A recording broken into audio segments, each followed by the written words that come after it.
দেখো আমার রিমোট গাড়ি কত দ্রুত চলে। এখন আমাকে খেলার জন্য দাও, তুমি অনেক দেরি করে খেলছো নাভেদ।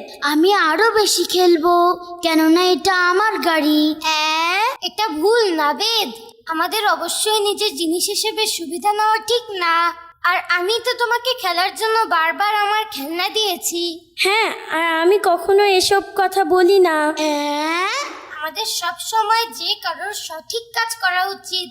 এখন সরফরাজের পালা, ওকে গাড়ি দিয়ে দাও। ঠিক আছে, এই নাও সরফরাজ।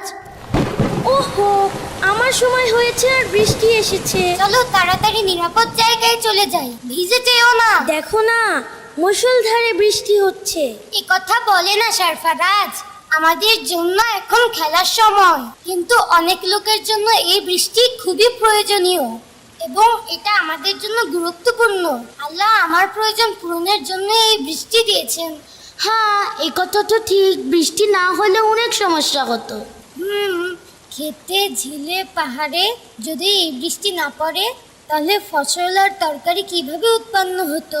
আর শুধু মানুষের জন্যই নয়, সকল প্রাণীর জন্যই বৃষ্টি খুবই প্রয়োজনীয়।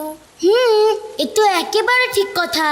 এই জন্যই তো বৃষ্টি যখন হয় তখন আল্লাহুম্মা সাইয়্যিবান নাফিয়া পড়ো। হ্যাঁ, কিন্তু ওটা দেখো, পানি কত উপরে উঠে আসছে, বৃষ্টি খুবই জোরে হচ্ছে। হ্যাঁ, যদি এরকমই থাকে তাহলে কিভাবে ঘরে যাব? আব্বু আম্মু অপেক্ষা করছে। অপেক্ষা নয়, তারা খুবই চিন্তায় আছে।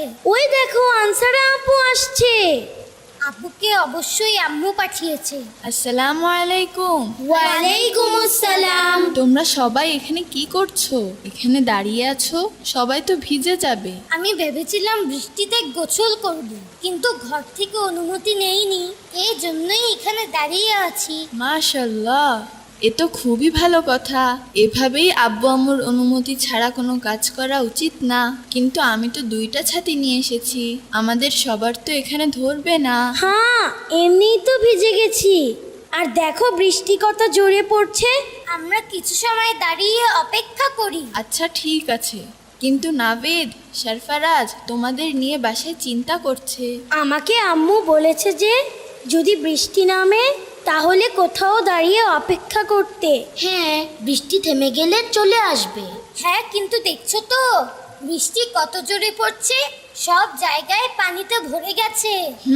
এক্ষেত্রে যদি বেশি বৃষ্টি হয়, যাতে মানুষের ক্ষতির আশঙ্কা থাকে, তখন দোয়া পড়তে হবে। বৃষ্টি জোরে পড়লেও এর জন্য দোয়া আছে আপু? হ্যাঁ আব্দুল বারী, যখন খুব বেশি বৃষ্টিপাত ও বজ্রপাত হয় তখন আমরা আল্লাহুম্মা হাওয়ালাইনা ওয়ালা আলাইনা, আল্লাহুম্মা আলাল আকামি ওয়াজ-জিরাবি ওয়া বুতুনিল আউদিয়াতি ওয়া মানাবিতিশ শাজার, এই দোয়া পড়ি। এই দোয়ার অর্থ কি আপু? এই দোয়ার অর্থ হলো এই যে, হে আল্লাহ, আমাদের চারিদিকে বৃষ্টি পড়ুক, আমাদের চারপাশে নয়। হে আল্লাহ, চারণভূমি, পর্বত, বনভূমি আর উপত্যকায় বৃষ্টি হোক। আপু, পাহাড়, উপত্যকায়, জঙ্গলে বর্ষা হোক, এটা তো বোঝা গেল, কিন্তু পর্বত আর বনে এটার মানে কি? পর্বত মানে ছোট ছোট পাহাড়, যেগুলোকে ইংলিশে হিলস বলে। আর বনের উপর মানে ক্ষেত, খামার এবং আশেপাশের জঙ্গল এলাকা, যেখানে মানুষ থাকে না। ওয়াও, এটা তো খুব সুন্দর দোয়া। আমি অবশ্যই এই দোয়া মুখস্থ করব। হ্যাঁ, আর কখনো যদি অনেক বেশি আর মুষলধারে বৃষ্টি হয় তখন আমি এটা পড়বো। আপু দেখো, বৃষ্টি অনেক কমে গেছে আর পানিও সরে গেছে। হ্যাঁ, এসো ঘরে যাই, বৃষ্টি যখন তখন এসে যাবে। ঘরে যেতে যেতে এই দোয়াটি আবার পড়ে নিই। হ্যাঁ, আপনি পড়ুন, আমরা আপনার সাথে সাথে পড়ব। ঠিক আছে। আল্লাহুম্মা হাওয়ালাইনা আল্লাহুম্মা হাওয়ালাইনা ওয়ালা আলাইনা ওয়ালা আলাইনা, আল্লাহুম্মা আলাল আকামি আল্লাহুম্মা আলাল আকামি ওয়াজ-জিরাবি ওয়াজ-জিরাবি ওয়া বুতুনিল আউদিয়াতি ওয়া বুতুনিল আউদিয়াতি ওয়া মানাবিতিশ শাজার। ওয়া মানাবিতিশ শাজার।